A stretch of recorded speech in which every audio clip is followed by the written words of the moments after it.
Fare un trattore è un gioco da ragazzi. Basta stampare un'immagine scaricata dalla rete e ricalcarla su un foglio di carta lucido. Non serve essere dei disegnatori. Potete aggiungere tutti i dettagli che volete, ma vi dirò, a me i trattori piacciono semplici.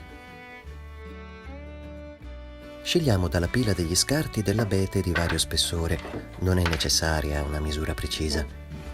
La carta lucido è comoda perché permette di vedere dove andrà il disegno, evitando ad esempio dei nodi, come in questo caso. Girando il foglio e ricalcando nuovamente il disegno, la grafite passerà dal foglio al legno. Ecco, non si vede niente. Beh, pazienza. Toccherà ricalcare nuovamente quel poco che si vede.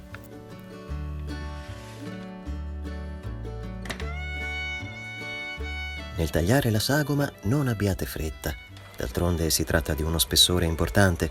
Lasciate alla lama il tempo di fare il suo lavoro.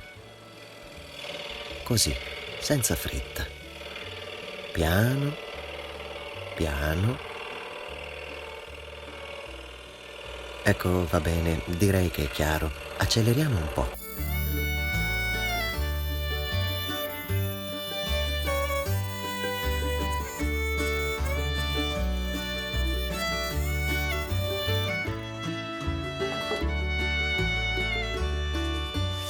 Per fare le ruote, la cosa migliore è usare delle punte a tazza. Con quella grande taglieremo la ruota e con quella piccola incideremo il cerchione.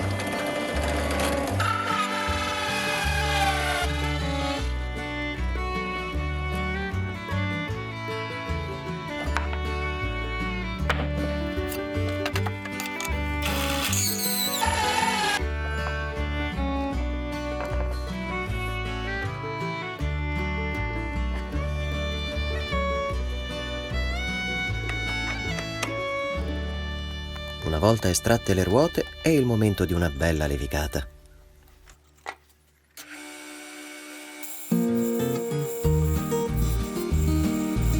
Non è necessario avere un tornio, si può usare anche un trapano a colonna.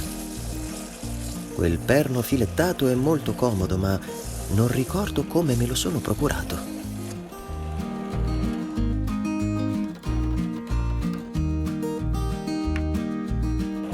Ora allarghiamo i buchi a 6 mm, dal momento che la punta a tazza fa un foro da 4 mm e mezzo, ma noi come asse useremo un tondello da 6 mm.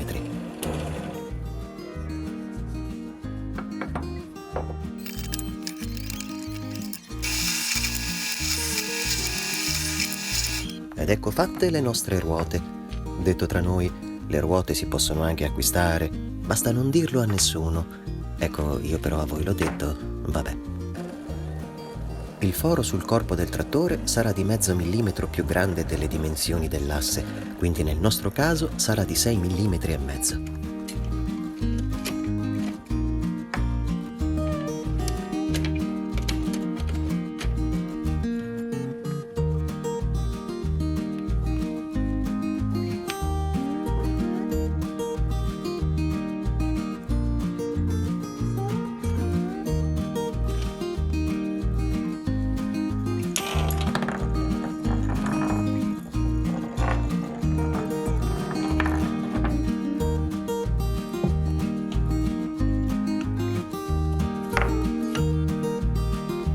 Utilizzando un piano d'appoggio, trovate l'altezza dell'asse posteriore e segnatelo con un punzone.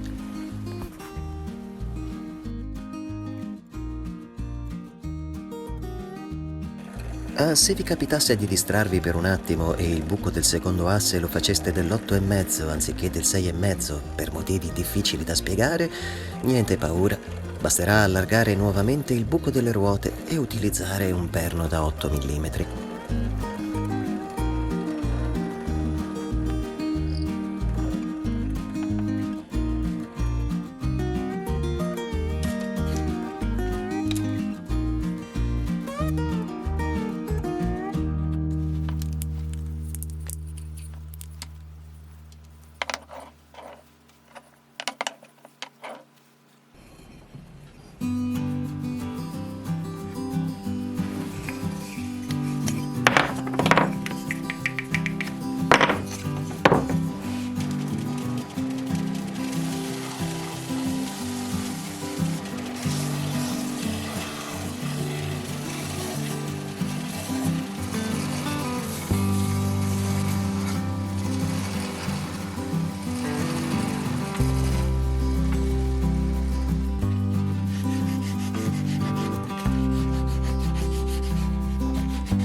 Se poi il buco del volante non sarà perfettamente al centro del cruscotto, beh, sterzerà ugualmente.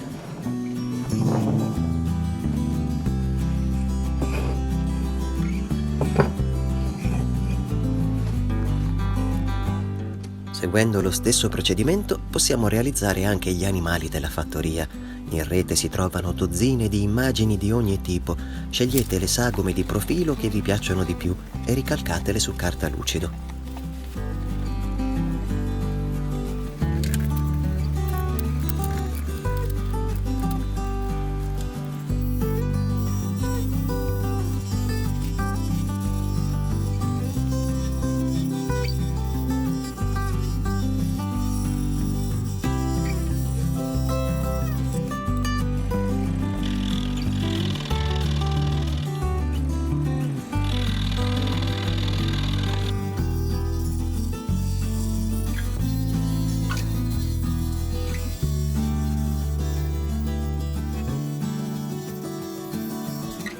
Con una energica levigata diamo una forma più tondeggiante alle linee degli animali.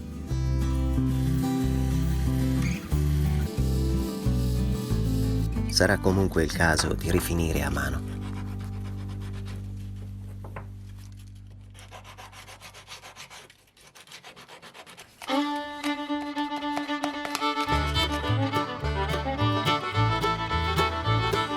Niente dona vita ad una fattoria quanto un po' di colore. Andranno benissimo dei colori acrilici. Ben diluiti con acqua lasceranno vedere le venature del legno. Non diluiti saranno invece perfetti per dipingere i dettagli come occhi e orecchie.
Beh, che vi dicevo? Non c'è poi voluto molto, non trovate? Manca ancora qualcosa però, come un contadino. Ecco, un omino contadino, come me. Probabilmente non entrerò nel trattore. Beh, vorrà dire che bisognerà utilizzare un po' di immaginazione. Ed ora scusatemi, ma ho davvero tanto lavoro che mi aspetta. Ci vediamo.